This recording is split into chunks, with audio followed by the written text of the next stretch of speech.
In the heart of Henryville, Indiana, on a quiet September morning in 1890, a baby boy named Harland David Sanders entered the world.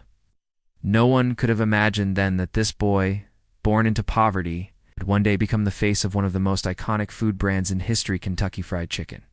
Harland's childhood was anything but easy. When he was just 6 years old, tragedy struck. The death of his father left the family devastated and struggling. His mother had no choice but to work long hours at a local tomato cannery, leaving Harland to care for his 2 younger siblings. At an age when most children were playing, he was standing on a stool, learning how to cook in a worn-down kitchen, making meals to keep his family fed. That early exposure to cooking would leave a lasting impression. But back then, it wasn't a dream. It was survival, life of labor and loss. By the time Harland turned 12, he had dropped out of school. He wasn't unintelligent. He just had no choice. His family needed income. His first jobs included farming, painting horse carriages, and cleaning ashtrays in diners. He worked as a streetcar conductor, a railroad fireman, and even sold insurance door to door. He tried more than a dozen jobs by the time he was in his early 20s and failed at nearly all of them. Each failure wasn't a defeat. It was a step toward learning. But at the time, Harland struggled with depression, frustration, and even anger. He once said, "I had a pretty rough time in my life. I guess you'd call me a hard luck guy." He joined the army for a short period stationed in Cuba, but his military career didn't last long. Afterward, he got a job as a railway laborer, married a young woman named Claudia, and started a family. But things didn't go smoothly. When the Great Depression hit in the 1930s, Harland was already facing setbacks. He lost jobs, had business disputes, and even had to sell tires to survive. But in the middle of all the chaos, there was one thing he never stopped doing: cooking. The service station kitchen in 1930. Sanders got the opportunity to run a small shell service station in Corbin, Kentucky. The town wasn't big, and the station barely earned enough to survive. But Harland had a simple idea that would change his life forever. What if I served meals to travelers who stopped for gas? He cleared a space in the back of the station, set up a small table, and began cooking. No signboards, no advertisements, just word of mouth. People started hearing about the man at the gas station who made delicious southern meals, especially his fried chicken. He called it home-style cooking, but it was different. His chicken was tender, crispy, and seasoned with a blend of 11 herbs and spices that he kept secret. It wasn't just food, it was comfort. In the middle of a struggling economy, people found warmth in Harland's cooking. Slowly, customers turned into regulars. Sanders Court. As demand grew, Sanders expanded the gas station into a 24-seat restaurant called Sanders Court. He worked tirelessly, sometimes 18 hours a day. He cleaned tables, washed dishes, and greeted every guest with a firm handshake and a smile. By 1936, Harland Sanders chicken was so well loved in the region that the governor of Kentucky awarded him the honorary title of colonel. Not a military rank, but a badge of honor for his service to the people and contribution to Southern cuisine. That's when Colonel Sanders was born. He began wearing a white suit, a black string tie, and grew his signature goatee. It was the beginning of a brand identity, but he didn't know it yet. Setback hits again. Just when it looked like things were finally going well, another setback hit. In the 1950s, a new interstate highway was built bypassing Corbin entirely. Suddenly, travelers stopped coming. His restaurant, once busy and buzzing, became quiet. At the age of 65, when most people were settling into retirement, Colonel Sanders faced the unthinkable. His business was gone. He sold the property at a loss and was left with a Social Security check for $105. No savings and an uncertain future.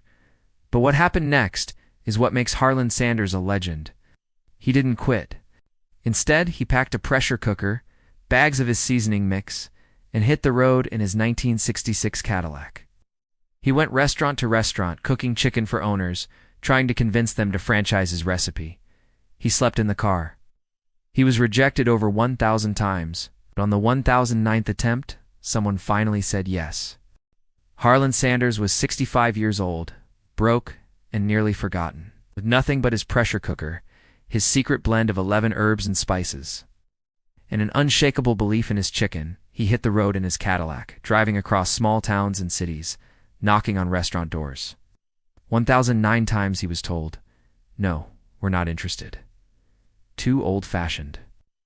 We don't need another chicken recipe. No, thank you." Rejection after rejection might break an ordinary man. But Sanders wasn't ordinary. He had already faced death, poverty, failure, and loss. To him, this wasn't humiliation. It was just part of the journey. Then came door 1010. A small restaurant in Salt Lake City, Utah, run by Pete Harmon, tasted the Colonel's chicken and saw potential. Pete wasn't just impressed by the flavor, he saw the passion, discipline, and consistency in how Sanders prepared his food. Pete agreed to a handshake deal to sell Sanders' fried chicken recipe and split profits. This was the moment everything changed. The first Kentucky Fried Chicken, Pete Harmon, rebranded his restaurant's chicken menu using Harland's name and recipe, calling it Kentucky Fried Chicken, a simple name, yet one that invoked comfort, authenticity, and tradition. Sales skyrocketed by over 75% in the first few weeks. Word spread. The secret wasn't just in the recipe, it was in the story. A white-haired man in a white suit calling himself Colonel Sanders, traveling across America in a Cadillac, offering not just chicken, but an experience. He had no big advertising firm, no marketing budget, no formal training, but he had determination, taste, and trust. That was enough. Franchising the dream with Harmon's help, Colonel Sanders began franchising his recipe. By 1957, the term bucket of chicken was introduced, a now iconic part of KFC culture. And by 1964, just 7 years later, Colonel Sanders had over 600 KFC franchises in the US and Canada, created a globally recognized brand image, become a folk hero of the food industry. But Sanders wasn't in it just for money. He deeply believed in consistency and quality. He would personally inspect restaurants, taste the chicken, and offer blunt criticism if it didn't meet his standards. A life-changing deal. In 1964, at the age of 74, Colonel Sanders was offered a deal by a group of investors to sell KFC for $2 million, equivalent to about $19 million today. He agreed, but under one condition: I remain the face of the company. I will keep quality control, and I will be called Colonel Sanders till the day I die. The new owners agreed. Sanders stayed on as the brand ambassador, traveling more than 250,000 miles per year, visiting outlets, meeting customers, shaking hands, and appearing in commercials. To the world, he was no longer just a man, he was an American icon. Criticism and conflict, despite his success, Sanders often criticized the company when it veered from his original values. He once called KFC's new gravy sludge with sludge. They've ruined my chicken. He cared more about quality than profits, more about loyalty than expansion. He wasn't afraid to speak out, even when it caused friction. Still, his image white suit, string tie, warm southern drawl remained the heart of KFC's identity. A global legend by the 1970s and 80s, KFC had gone international. Stores opened in Japan, UK, Mexico, Australia, the Middle East, and yet everywhere it went, the legend of the Colonel followed. His face appeared on signs, packaging, and advertisements in dozens of languages. In Japan, KFC even became a Christmas tradition, with Sanders statues dressed as Santa Claus. Legacy beyond business, Colonel Sanders passed away on December 16, 1980, at the age of 90. By then, KFC had more than 6,000 locations worldwide. But the real story wasn't just about chicken. It was about a man who refused to give up a vision born in failure, the power of persistence, and the belief that it's never too late to start over. Harland Sanders stood at the doorstep of his old age, but the fire within him burned brighter than ever. He had no restaurant, no employees, no advertisements, just a secret recipe, a dream, and a white suit. And yet, he was about to create one of the largest fast food empires the world would ever know. One restaurant at a time. After hundreds of rejections and countless doors slammed in his face, one small diner owner said yes. They tried his fried chicken, and the response was phenomenal. Soon, more restaurant owners began saying yes. His recipe was simple, but magical. He brought not just flavor, but consistency, something missing in most eateries of the time. By the early 1960s, Harland Sanders had franchised over 200 restaurants across the US and Canada. Each one served chicken made with his 11 herbs and spices, a recipe still locked in a vault today. Business, not just chicken, but Sanders knew he wasn't just selling food. He was selling a story. A story of resilience, a story of quality, a story of a man who didn't give up. He would personally visit each restaurant, check the standards, motivate the staff, and ensure the brand stayed true to its roots. His face became the logo. His personality became the brand. People didn't just love the chicken, they loved the Colonel. The corporate leap in 1964 at the age of 73. Sanders made the most difficult decision of his life. He sold the Kentucky Fried Chicken franchise business for $2 million, equivalent to over $20 million today. But there was a condition. He would remain the symbol and ambassador of the brand. He kept visiting stores, making commercials, greeting customers, and sharing stories. Though he had stepped back from ownership, he never stopped working for the company he built from scratch. From fried chicken to global icon under the new management, KFC expanded aggressively across the world. By the 1970s, KFC had become one of the first American fast food chains to go international, a household name in over 40 countries, a brand worth hundreds of millions of dollars. Despite no formal education and decades of failure, the man in the white suit had built something immortal. His dream had crossed oceans. His smile had become a symbol of comfort. And his story, a beacon of hope for anyone who ever felt too old or too late. The final years, even into his late 80s, Colonel Sanders remained active. He traveled to new KFC openings. He spoke to young entrepreneurs. He shared meals with customers. He became a cultural icon. And yet, he never changed. Still humble. Still disciplined. Still sharp in his white linen suit, black string tie, and walking cane. A goodbye that echoed forever Harland. Sanders passed away on December 16, 1980, at the age of 90. At the time of his death, there were over 6,000 KFC outlets worldwide. His face was on millions of signs, boxes, commercials, and menus. And his story had touched the hearts of generations. He was buried in Louisville, Kentucky, in a white suit and black string tie, just the way the world knew him, but his legacy. That lives on in every crispy bite, every KFC bucket, and every dreamer who refuses to give up. I've only had 2 rules. Do all you can, and do it the best you can. It's the only way you ever get that feeling of accomplishing something. Harland Sanders. In the golden autumn of his life, Colonel Harland Sanders had become a symbol, not just of a recipe, not just a fried chicken, but of pure, unstoppable perseverance. His image, that white suit, that string tie, the neatly groomed goatee, became one of the most recognizable faces in the world.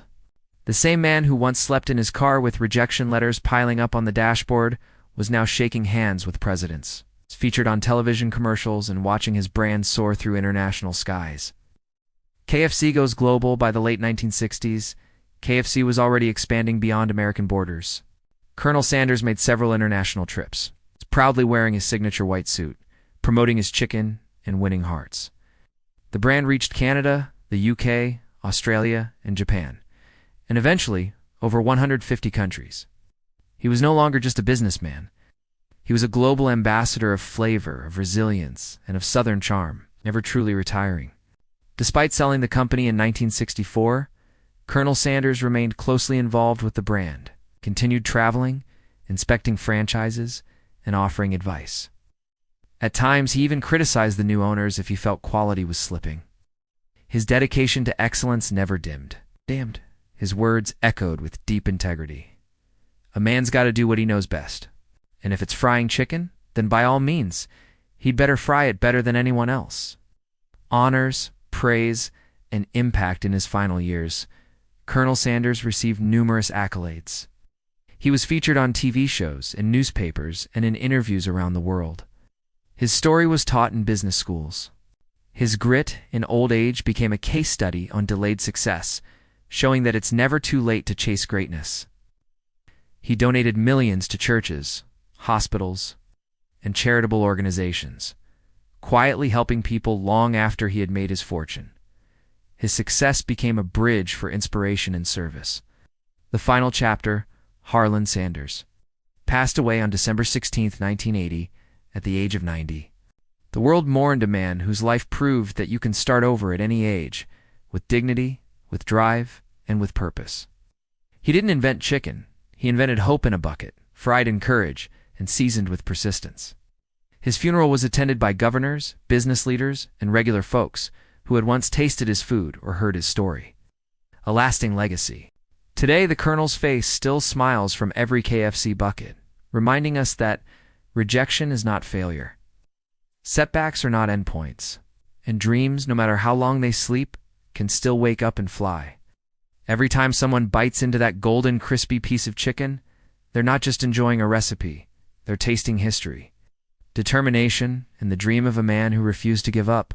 Final message: Colonel Harland Sanders didn't just build a business, he became the soul of a story told around dinner tables across continents. The story of turning a flame of passion into a firestorm of legacy, and that, is the real recipe for success. After selling his small but beloved restaurant, Harland Sanders stood at the edge of a new beginning, but also at the edge of uncertainty. At the age of 65, most people consider retirement, settling down into a quiet life. But Harland, he was just getting started.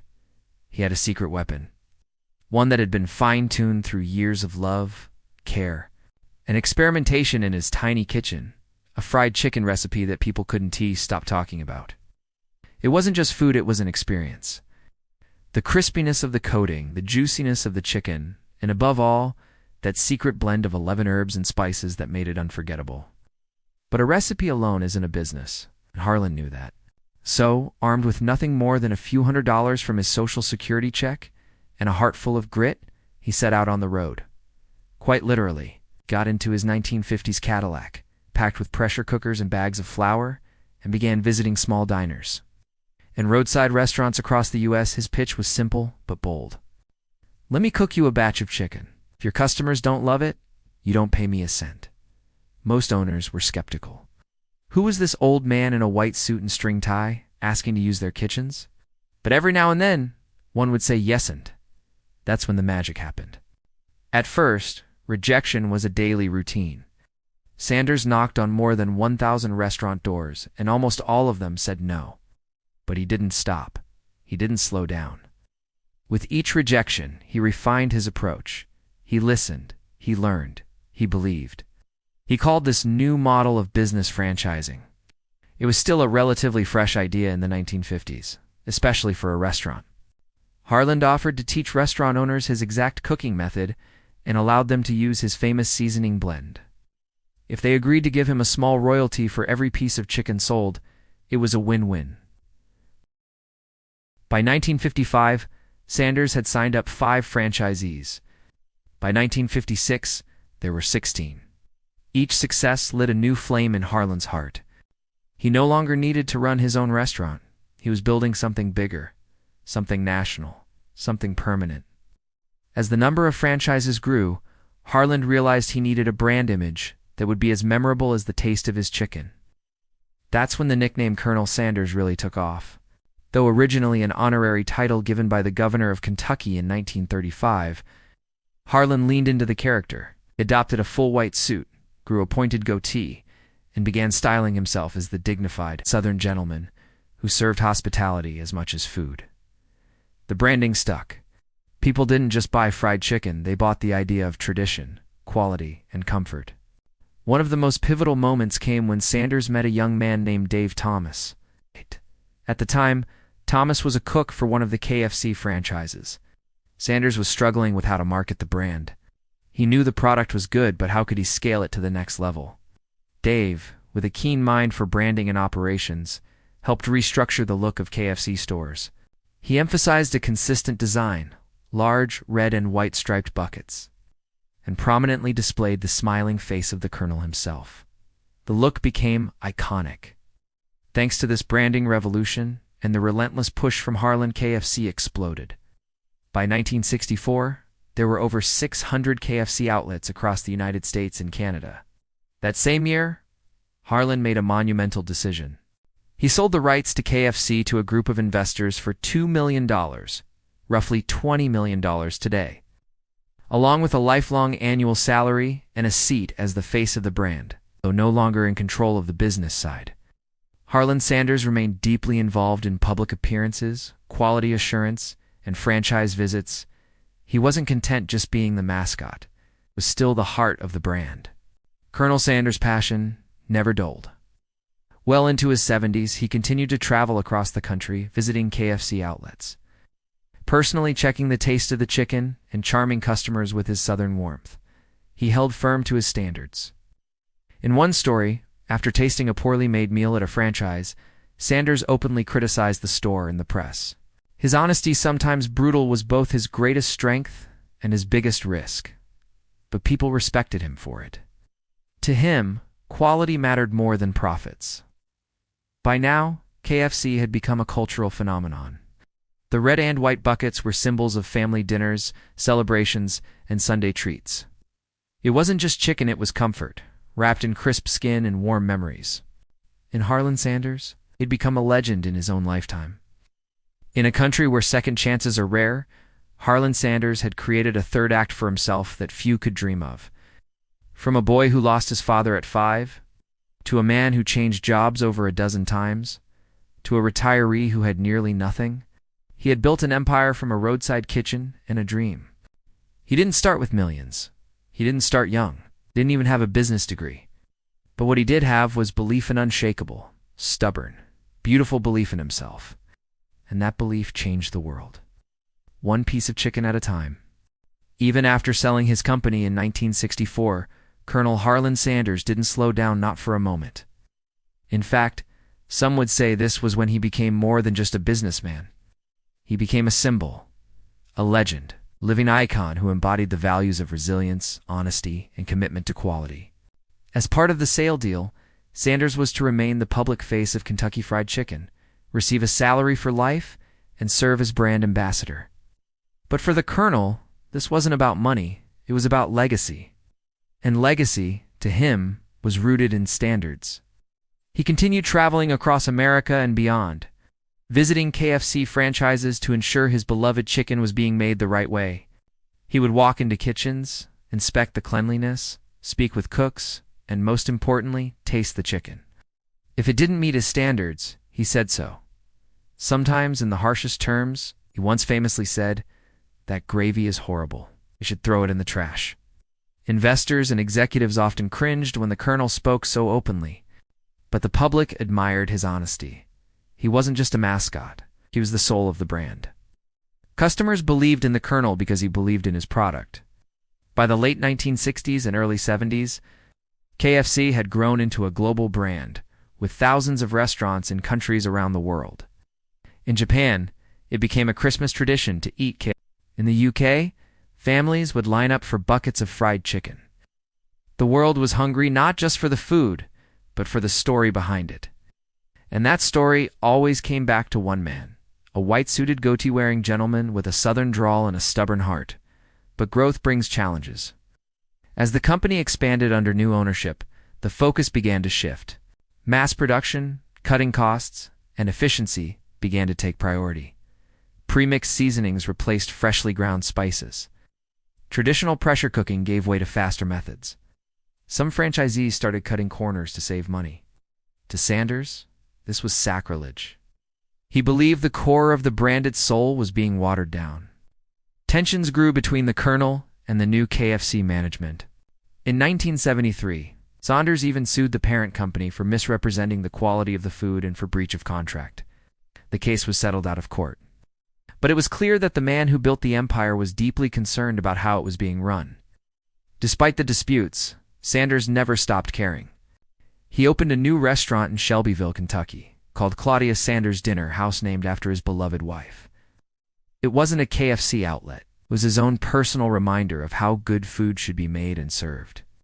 There, he continued to do what he loved most: cook, greet customers, and tell stories. Meanwhile, his image continued to grow larger than life. The Colonel appeared in TV commercials, print ads, and public events. Children loved him. Families trusted him. His name became synonymous with Southern hospitality and finger-licking goodness. He once joked, "There's no reason to be the richest man in the cemetery. You can't do any business from there." Behind that humor, however, was a profound philosophy. Use your time wisely, give your best, and leave something behind that matters. In his final years, Harland Sanders' life became a celebration of everything he had overcome. He often spoke about his rough beginnings, the years of failure, and the strength it took to keep going. He didn't hide the pain of losing jobs or struggling in poverty. In fact, he shared it with pride. To him, success was never about how much you had. It was about how many times you stood back up after being knocked down. By the time he entered his 80s, the Colonel had become a global ambassador of fried chicken and entrepreneurial spirit. He had met world leaders, dined with celebrities, and inspired countless dreamers. Yet he remained grounded. He still preferred a simple Southern meal over fine dining, still stopped to chat with children, still insisted on doing things the right way, or not at all. On December 16, 1980, at the age of 90, Harland Sanders passed away from leukemia. The world mourned. Flags in Kentucky flew at half-mast. Tributes poured in from across the globe. Newspapers ran front-page stories honoring the man who had become a household name. But his legacy didn't die with him. KFC continued to expand, and even today, long after his passing, the Colonel's face still smiles from every bucket and store window. Generations who never met him still recognize that white suit, that black string tie, and that unforgettable goatee. His story lives on in every franchise, every crispy bite, and every entrepreneur who dares to start over no matter their age. Colonel Sanders taught the world something timeless. You're never too old to dream. You're never too poor to begin again. And you're never too small to make a big difference. His life was not a straight line. It was a winding road filled with heartbreaks, detours, wrong turns, and miracles. But through it all, he held tight to one thing: his belief in himself. He didn't invent fried chicken. He didn't inherit a fortune. He simply refused to quit. Harland Sanders' story isn't just a business story. It's a human story. A story for anyone who feels left behind, too late, or too old. It's proof that sometimes the greatest chapters in life come after the world thinks your story is over. In that sense, the Colonel's story will never end. After the passing of Colonel Harland Sanders, something remarkable happened. His legend grew even stronger. People who had once seen him as just the smiling face on a bucket began to understand the depth of his story. The world started to realize that Sanders wasn't simply a symbol of fried chicken. He was a symbol of perseverance, humility, and authenticity. In business schools and boardrooms, his life became a case study in late-stage entrepreneurship. In documentaries and books, he was quoted alongside the greats. But unlike tech moguls or Wall Street tycoons, Sanders' story spoke directly to the ordinary person with an extraordinary dream. Because Harland was never rich in his early life. He had no investors. He didn't attend elite universities. He built everything through grit, trial, and relentless belief, the kind of story that gives hope to someone struggling in a small town or starting. It's life all over again in their 50s or 60s. After 1980, KFC as a company went through many changes. It was sold again to PepsiCo, then to Yum Brands. The number of stores grew exponentially. The brand evolved, adapting to changing tastes, international markets, and new generations. But despite modernization, one thing never changed. The image of the Colonel. His face still appeared on packaging. His story was still told in marketing. Most importantly, his values still lingered in the culture of the brand. New CEOs often referred to the Colonel's spirit when discussing decisions. Franchise owners were trained to uphold the same high standards he enforced. Even though Sanders had passed, his presence remained strong, not just as a marketing icon, but as a guardian of quality and tradition. Around the world, people began to seek out more than just fried chicken. They sought out inspiration. In rural villages of India, Sanders' image was painted on the side of delivery trucks. In Japan, where KFC became a Christmas tradition, statues of Colonel Sanders wore Santa Claus suits outside storefronts every December. In Africa, young entrepreneurs shared Sanders' story in small business seminars, reminding others that age is never a limit. And in the United States, Sanders became a part of pop culture. He was portrayed in sketches, cartoons, even video games, yet always with a certain reverence. No matter how playful the depiction, the respect remained, because people love stories of comebacks. And Sanders was the ultimate comeback story. But behind all this success one must not forget the human side of Harland Sanders. He had many flaws. He could be stubborn, blunt, and even volatile at times. He admitted it openly, but he was also a man of principles. He once turned down an opportunity to endorse a frozen version of his chicken because he believed it would taste inferior. Despite the promise of huge profit, he said no. He refused to endorse shortcuts. Even in his later years, he would walk into KFC kitchens and tell cooks, "If you don't love what you're serving, neither will the customer." And those weren't just words. He meant them. He often donated money quietly to orphanages, food banks, and struggling workers. He believed no one should go hungry because he himself had known what hunger felt like. Even at the height of his fame, he remained the same Southern gentleman who started out on a dirt road with a few pieces of chicken and a pressure cooker in his trunk. What's most powerful about the Colonel S journey is that it challenges modern ideas of timing and success. Today, society often glorifies youth. We admire 20-year-old tech geniuses and millionaires who make it before 30. But Colonel Sanders flipped that idea upside down. He built his empire in his 60s. In the 70s, he became a global icon in his 80s, and he passed away with the world still calling his name. He reminded everyone that dreams don't expire, they mature. That experience, patience, and life's bruises can lead to the most beautiful outcomes. Perhaps what the world learned most from Harland Sanders wasn't just how to make good chicken. It was how to build a life worth remembering. To keep going even when doors close, to reinvent yourself even when the world forgets you, to hold on to values even when profits tempt you to change. In a time of trends, Sanders stood for timelessness. In a world obsessed with shortcuts, he preached craftsmanship. And in an era of faceless corporations, he gave business a human face. That's why his story continues to inspire entrepreneurs, artists, creators, and everyday people. Today, in restaurants from New York to Nairobi, Bangkok to Buenos Aires, the scent of fried chicken fills the air. Children dip their fingers into buckets, families share meals, and millions enjoy what began with one man's simple recipe of 11 herbs and spices. But behind that flavor is something richer, a legacy built not just with flour and oil, but with passion, pain, failure, and faith. Because when you bite into a piece of KFC, you're not just tasting chicken, you're tasting history.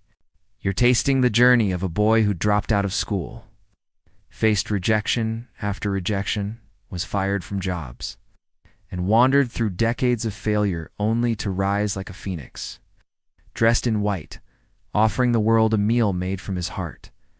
As long as people dream, as long as someone somewhere feels too old to try, as long as someone stands in a kitchen wondering if the next idea could change their life, the story of Colonel Harland Sanders will live on.